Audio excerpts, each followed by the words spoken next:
And welcome all of you. My topics electric dipole in a uniform external electric field at on force and torque, अर्थात एक समान बाह्य वैद्युत क्षेत्र में वैद्युत द्विध्रुव पर बल एवं बल आघूर्ण के बारे में आज हम अध्ययन करेंगे। तो यहाँ पर सबसे पहले हम बात करते हैं कि एक समान बाह्य वैद्युत क्षेत्र। एक समान बाह्य वैद्युत क्षेत्र का अर्थ होता है जिसमें वैद्युत बल रेखाएं परस्पर क्या हों, समांतर हों। जिसमें वैद्युत बल रेखाएं क्या हों, समांतर हों।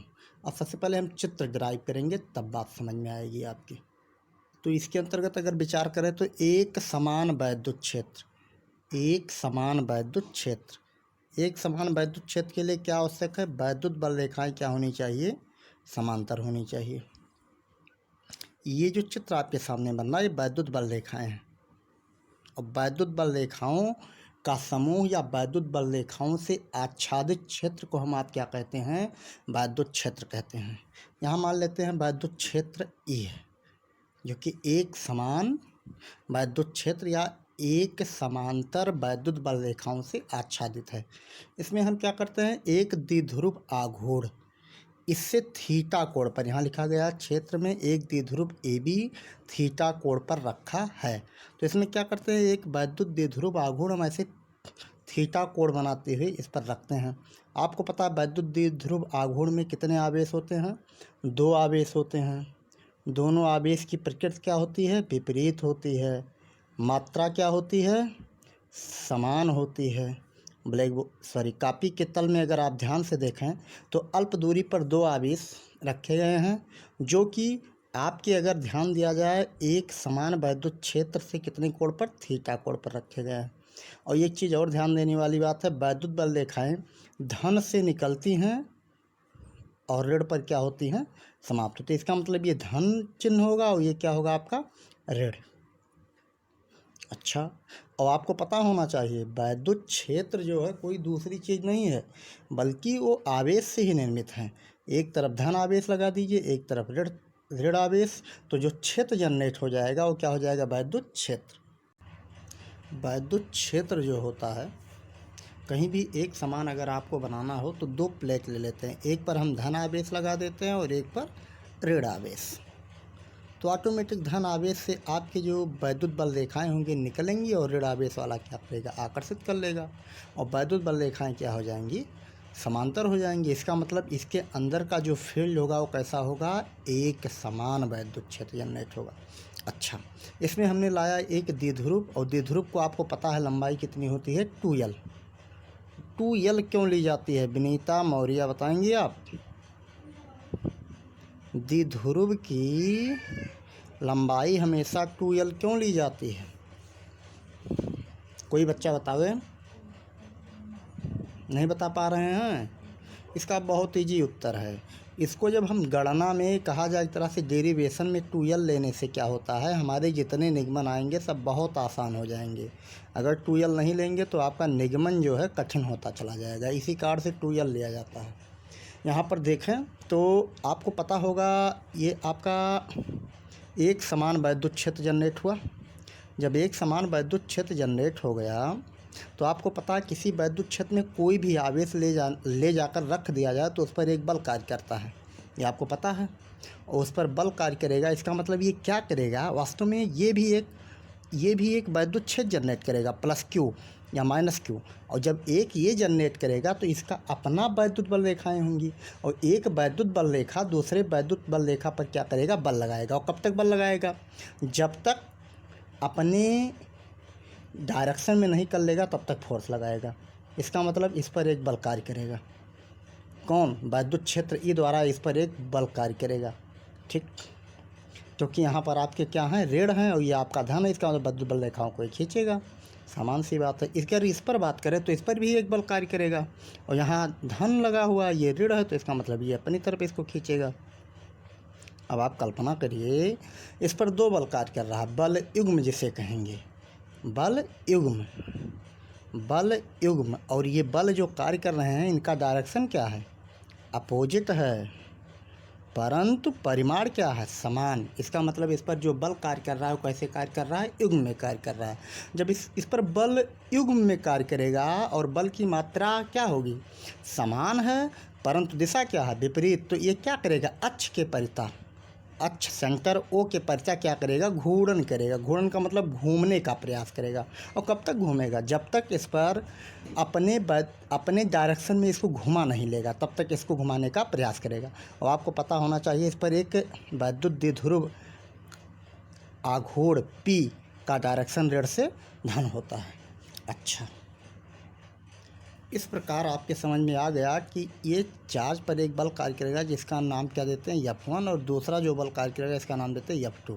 परंतु हमको पता है वैद्युत क्षेत्र E बराबर आपको बताया गया होगा, वैद्युत क्षेत्र E बराबर आपको बताया गया होगा, अंकिता पांडे क्या होता है सूत्र, F/Q0। तो F/Q0, Q का मान यहाँ क्या रहेगा, Q रहेगा। अगर हम विचार करें इसी प्रकार द्विध्रुव पर बल क्या कार्य करेगा, तो सबसे पहले विचार करते हैं प्लस Q के कारण। तो प्लस Q के कारण अगर निकालें तो यहाँ से देखें F बराबर क्या हो जाएगा, Q0 × E, आवेश गुणे वैद्युत क्षेत्र। तो प्लस Q के कारण विचार करते हैं तो यहाँ पर आपका बल बन जाएगा F1 vector F1 equal E, इसी के अकॉर्डिंग लिख रहे हैं, E × Q। Q का मतलब यहाँ पॉजिटिव चार्ज लिया जा रहा है, लेकिन यहाँ पर चार्ज की प्रकृति को नहीं दर्शाया जाता, केवल हमें परिमाण से मतलब है। तो इसको बन गया इक्वेशन फर्स्ट। इसी पर अगर बात करें यहाँ पर -Q के कारण, तो आपका फोर्स हो जाएगा F2 इक्वल हो जाएगा E × Q। ये बन गया समीकरण सेकंड। और आपको पता है ये बल इस डायरेक्शन में खींच रहा है, ये बल इस डायरेक्शन में, तो द्विध्रुव पर नेट बल क्या होगा, F बराबर F1 + F2। चूँकि परिमाण समान है, दोनों का परिमाण समान है, परंतु प्रकृति क्या है, विपरीत, दिशा क्या है, विपरीत। तो दिशा विपरीत होने के कारण यहाँ माइनस चिन्ह आ गया, तो ये दोनों बल आपस में क्या हो गए, कैंसिल हो गए। इस प्रकार आपको पता चल गया वैद्युत द्विध्रुव पर जो परिणामी बल होता है क्या होता है, शून्य होता है, अर्थात द्विध्रुव सदैव अस्थायी संतुलन में होता है। द्विध्रुव सदैव कैसे होता है, अस्थायी संतुलन में। अब हम इसी क्रम में अगर विचार करें तो आपका दूसरा टर्म था द्विध्रुव पर बल आघूर्ण। बल आघूर्ण के लिए सूत्र क्या होता है, विकास विश्वकर्मा सर, क्या, अच्छा, बल आघूर्ण के लिए सूत्र होता है टाउ इक्वल F × दोनों बलों के बीच की लंबवत दूरी। इसका मतलब F1 बल इस डायरेक्शन में काम कर रहा है आपका, और F2 बल इस डायरेक्शन में, तो इनके बीच की लंबवत दूरी क्या होगा, इसको आगे बढ़ाते हैं इस रेखा को, और यहाँ से क्या करते हैं, लंब डाल देते हैं। तो आपके सामने क्या बन गया, एक समकोण त्रिभुज बन गया, और लंबवत दूरी यही होगा। और यहाँ से कोण अगर थीटा है तो ये भी थीटा हो जाएगा। इसका मतलब F × लंबवत दूरी क्या हो जाएगा, नामकरण करें ABC, तो लंबवत दूरी क्या बन जाएगा, CB। टाउ इक्वल बल युग्म का आघूर्ण। तो एक बल ले लेते हैं, चूँकि बल कैसा कार्य कर रहा है, युग्म में कार्य कर रहा है, और युग्म में कार्य करने के कारण ये अक्ष के परितः क्या करेगी, घूर्णन करना लगेगा, इसीलिए बल आघूर्ण निकालेंगे। तो बल आघूर्ण बराबर होता है बल गुणे दोनों बलों के बीच की लंबवत दूरी, कहा जाए न्यूनतम दूरी, और न्यूनतम दूरी क्या होती है, सदैव लंबवत दूरी होती है। तो टाउ इक्वल हो जाएगा आपका, या F बराबर आपने पाया है, चाहे ये QE रखिए चाहे ये QE रख दीजिए, तो QE गुणे और CB का अगर मान निकालें तो एक समकोण त्रिभुज बन रहा है आपका, और समकोण त्रिभुज के सामने ये क्या हो जाएगा, लंब, और ये क्या हो जाएगा आपका आधार। तो लंब बराबर क्या होगा, अगर विचार करें तो sin थीटा बराबर होता है आपका लंब बटा कर्ण, ठीक। तो लंब बराबर क्या होगा आपका, कर्ण × sin थीटा, कर्ण × sin थीटा, और कर्ण का मान क्या है आपका 2l, तो 2l sin थीटा, और लंब बराबर क्या होगा आपका CB, CB बराबर क्या आ गया आपका 2l sin theta, 2l sin theta. तो टाउ बराबर क्या हो जाएगा, और जबकि 2l/q बराबर क्या होता है आपका 2l/q बराबर बताएंगे विशाल सिंह, 2l/q बराबर क्या होता है विशाल सिंह, बहुत बढ़िया, चलिए हमें बताएंगे आंचल गुप्ता। 2L³ बराबर क्या होता है?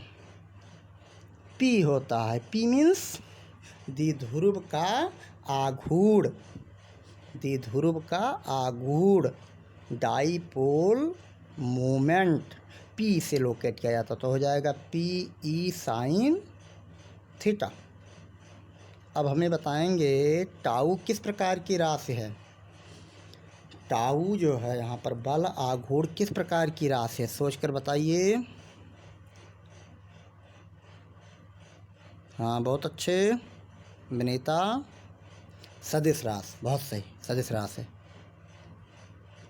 सदिश राशि। मात्रक क्या होगा? बहुत बढ़िया, मात्रक बताइए सोचकर, बहुत अच्छी बात है, प्रयास कीजिए। नहीं समझ पा रहे हैं मात्रक? अच्छा यहाँ से देख लीजिए मात्रक क्या होगा। यल का मीटर होगा, और ये क्यू आपका क्या है? कूलाम है, और ई का होता है न्यूटन बटा कूलाम, कूलाम से कैंसिल हो जाए, इसका मतलब क्या मात्रक हो जाएगा? Newton metre. बहुत अच्छी बात है, न्यूटन मीटर। अच्छा, इसमें केस लगाते हैं, देखते हैं इसमें कितने केस बन सकते हैं। अगर केस की बात करें तो कब ये आपका मैक्सिमम वैल्यू होगा, कब आपका न्यूनतम वैल्यू होगा, इस पर हम बात कर लेते हैं। अगर हम विचार करें थीटा की वैल्यू क्या लिया गया, 0 अंश या 180 अंश। 0 अंश या 180 अंश का सेंस क्या है ये सोच लीजिए। इसका मतलब थीटा की वैल्यू क्या होनी चाहिए यहाँ, क्या मतलब ये आघूर्ण अगर ऐसे था, ये द्विध्रुव आघूर्ण, तो ये घूम कर क्या होगा, अक्ष के समांतर, मतलब वैद्युत क्षेत्र की ही दिशा में हो जाएगा। इसका मतलब थीटा का वैल्यू क्या हो जाएगी, 0 या 180 अंश, 0 या 180 अंश। और इस स्थिति पर अगर यहाँ पर हम बल आघूर्ण की बात करें तो टाउ की वैल्यू क्या होगी, टाउ इक्वल हो जाएगा PE साइन थीटा। थीटा की जगह पर क्या रखेंगे, 0 अंश। इसका मतलब टाउ इक्वल हो जाएगा आपका PE साइन 0 अंश।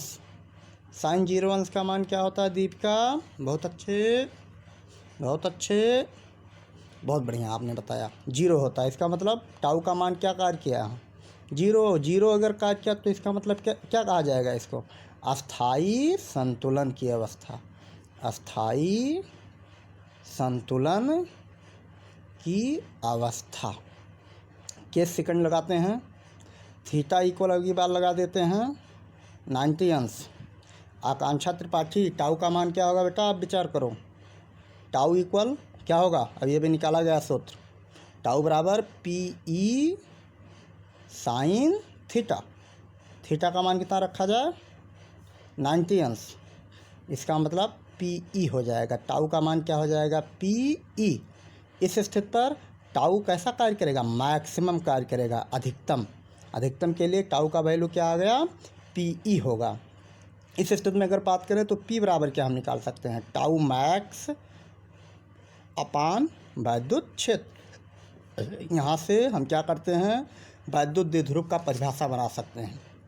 कैसे कैसे बनाएंगे, ई को मान लेते हैं 1, क्या 1 न्यूटन प्रति कूलाम। अगर ई का मान 1 न्यूटन प्रति कूलाम मान लेते हैं, पी इक्वल क्या हो जाएगा आपका, टाउ मैक्स अपान 1 हो जाएगा।